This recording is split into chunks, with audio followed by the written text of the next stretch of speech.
আল্লাহু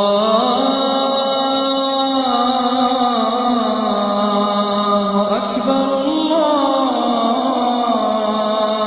আকবার, আল্লাহু আকবার, আল্লাহু আকবার।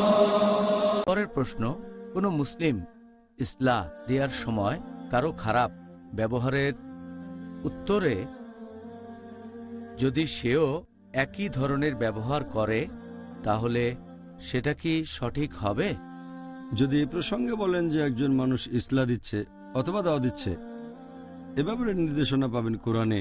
আল্লাহ পবিত্র কোরআনে বলেছেন, সূরা নাহল অধ্যায় নম্বর 16 আয়াত নম্বর 125, উদু ইলা সাবিল রাব্বিকা বিল হিকমা ওয়াল মাউইযাতিল হাসানা ওয়াজাদিলুম বিল্লাতি আহসান। যার মানে মানুষকে তোমার প্রতিপালকের পথে আহ্বান করো, সদুপদেশ ও হিকমত দ্বারা তাদের সাথে তর্ক করো, তাদের যুক্তি দেখাও সবচেয়ে উত্তম ও গ্রহণযোগ্য পন্থায়। তাহলে আপনি যদি দাওয়ার কথা বলেন অথবা ইসলার কথা বলেন, সেটা করব হিকমা আর হুসনার সাথে, সবচেয়ে উত্তম আর গ্রহণযোগ্য পন্থায় হিকমতের সাথে।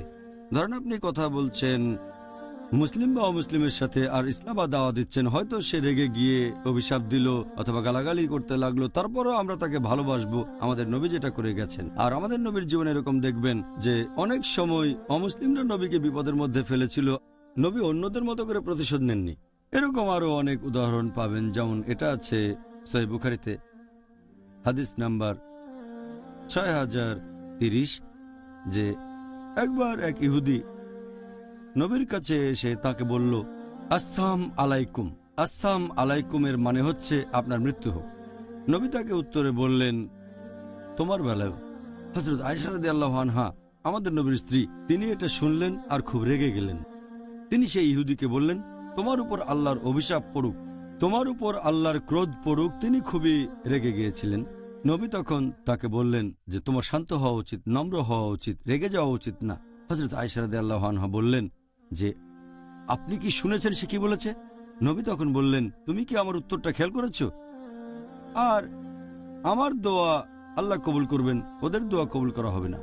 এভাবে আমাদের নবী মানুষের সাথে ব্যবহার করেছেন। এরপর আরেকটা হাদিস সহিহ মুসলিমে খণ্ড নম্বর 4 হাদিস নম্বর 6280, যে মানুষটা ন্যায়নিষ্ঠ তার অভিশাপ দেয়া উচিত না। তার মানে যে লোক আন্তরিক, একজন বিশ্বাসীর এটা করা উচিত না। বিশ্বাসী মুসলিমের অন্যকে অভিশাপ দেওয়া উচিত না, অভিশাপ, বকাঝকা, গালমন্দ করা ইত্যাদি। আর এই হাদিসটা আছে তিরমিজিতে হাদিস নাম্বার 2019, যে একজন বিশ্বাসীর অন্যকে অভিশাপ দেওয়া উচিত না। অন্যকে অভিশাপ দেওয়াটা একজন বিশ্বাসীকে মানায় না। আর এজন্য নবী সবসময় বলতেন যে, অনেকবার তিনি কথা বলেছেন যে আমি এসেছি দয়া আর আশীর্বাদ হিসেবে, কাউকে অভিশাপ দিতে আমি আসিনি। তাহলে বুঝতে পারছেন আমাদের এই দৃষ্টান্ত অনুসরণ করতে হবে। আর আল্লাহ পবিত্র কোরআনে বলেছেন সূরা আহজাব অধ্যায় নম্বর 33 আয়াত নম্বর 21, নিশ্চয়ই নবীর চরিত্রের মধ্যে রয়েছে সবচেয়ে উত্তম আদর্শ। যখন দাওয়াত দেব অথবা ইসলাহ দেব, আমরা কখনো রেগে যাব না, প্রতিশোধ নিতে চাইব না, তাদের মন জিতে নেব। প্রতিশোধের চেয়ে মন জিতে নেওয়া অনেক ভালো। আমরা হব দয়ালু, নরম আর ক্ষমাশীল। জাযাকাল্লাহ খায়র ডক্টর। আল্লাহু আল্লাহু আল্লাহ।